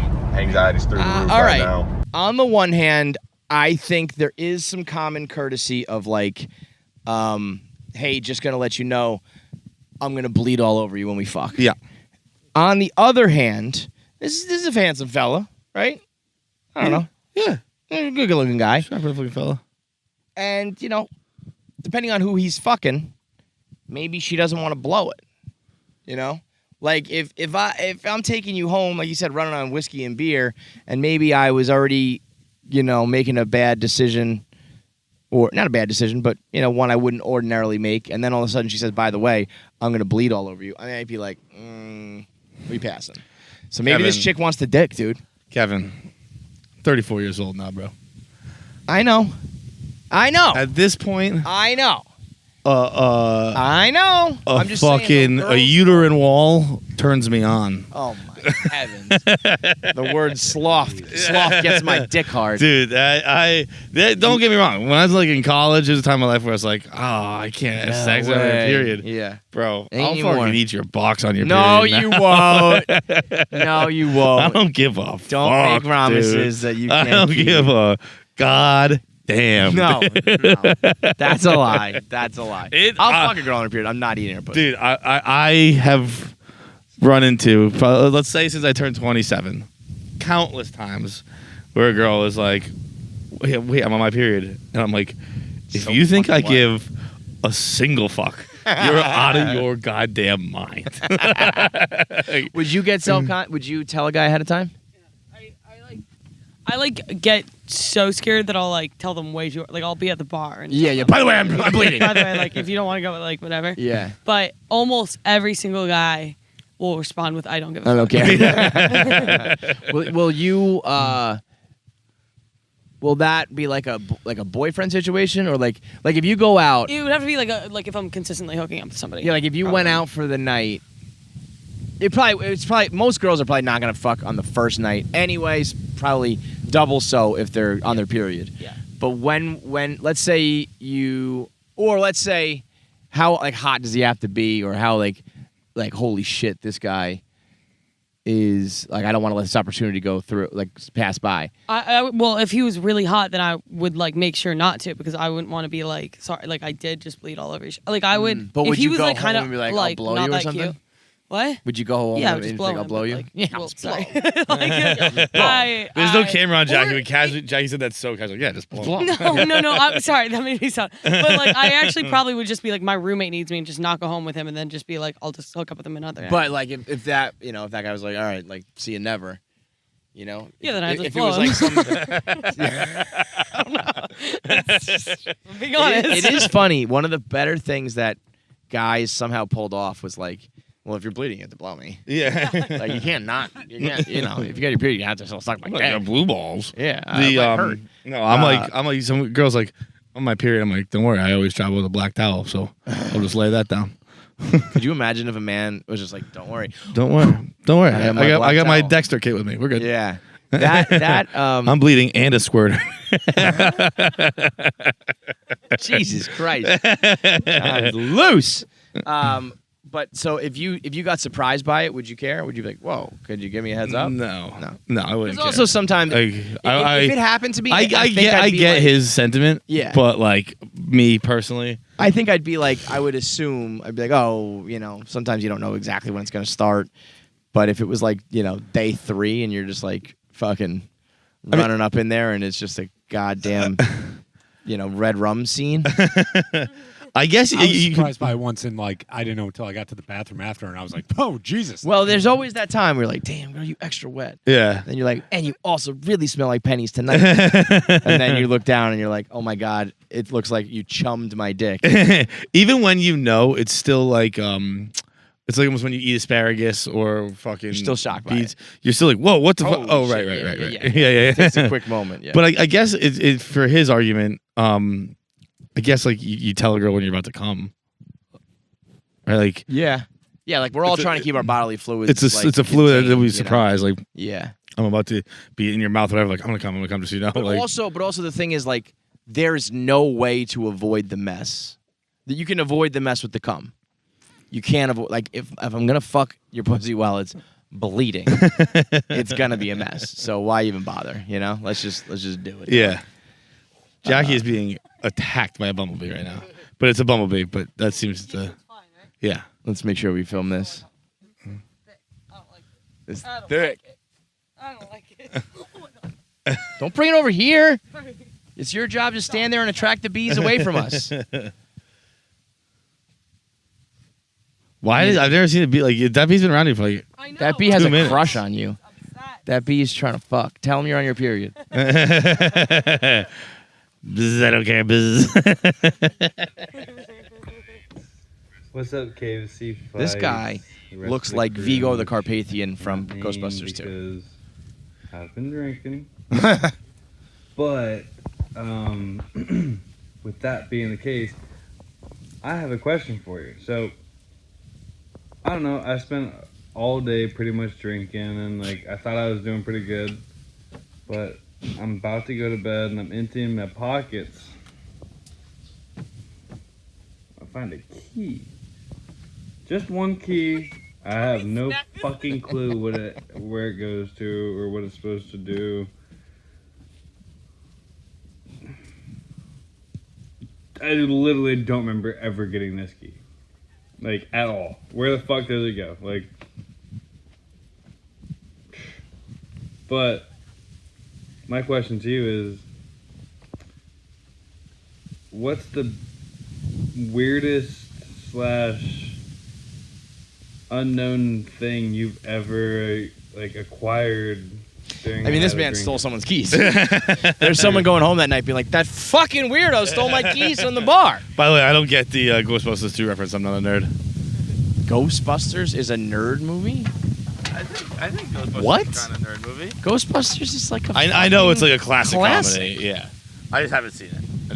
So That's on you, When I man. haven't seen something, I have to put you down. That's on you, dog. for enjoying it. Like, yeah, waking up with someone's keys is a bit like, well, that's a real inconvenience. Like, I remember there I was woke a up bar. with a pill at- bottle once. A pill, empty or full? Full. Oh, no. Yeah. What kind of pills? Not fun ones.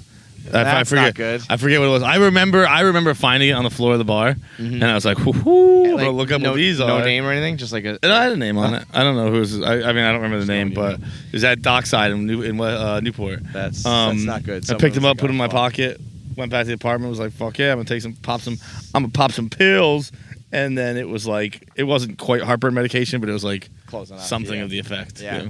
There was, I mean, this is different, but like there was a bar at Fordham in the wintertime. Like people would like take their jackets off and kind of throw it on this couch. And then at the end of the night, it was just like a free for all. Like, I'll take yours, you take with mine. jackets. Like it was a very like, well, I'm not a thief, but someone stole my jacket, so, and I'm not going home cold. So yeah. I'm taking someone else's. And then there's one poor bastard at the end of the night who's like, well, I'm the only guy left without a black North Face. Right. Like, every other one has been stolen. So, but someone's key is a little bit different because it's like, well, that might be a problem. I accidentally stole someone's coat from the bar once. Coat or Coke? Coat. And I got all the way back to, it was actually, I was living in the dorm. It was when I got back into college at like 22, living in the dorm. Mm-hmm. And I answered the phone and they're like, "You have my jacket." I'm like, "No, this is my coat." Like arguing with them. They're like, "Look at the phone you're on right now." And it just wasn't my phone. I'm like, "Yeah, I'll be right back to the bar." Funny. Yeah. All right, last voicemail. What do we got? This guy calling from like the control center of a fucking space station. What's up, Feits KFC? I was just listening to the Stavros interview, and I thought it was funny. I work at MSG. He was talking about the show that he did with Sam Morrell here. In my first week here interning, I was actually working on that show. It was a weird little, cross of worlds work and my personal life, listening to you guys. But my question is, me and my buddy were having this argument the other day, whether or not mac and cheese is a pasta. And I get that there's, mac and cheese, there's macaroni in it.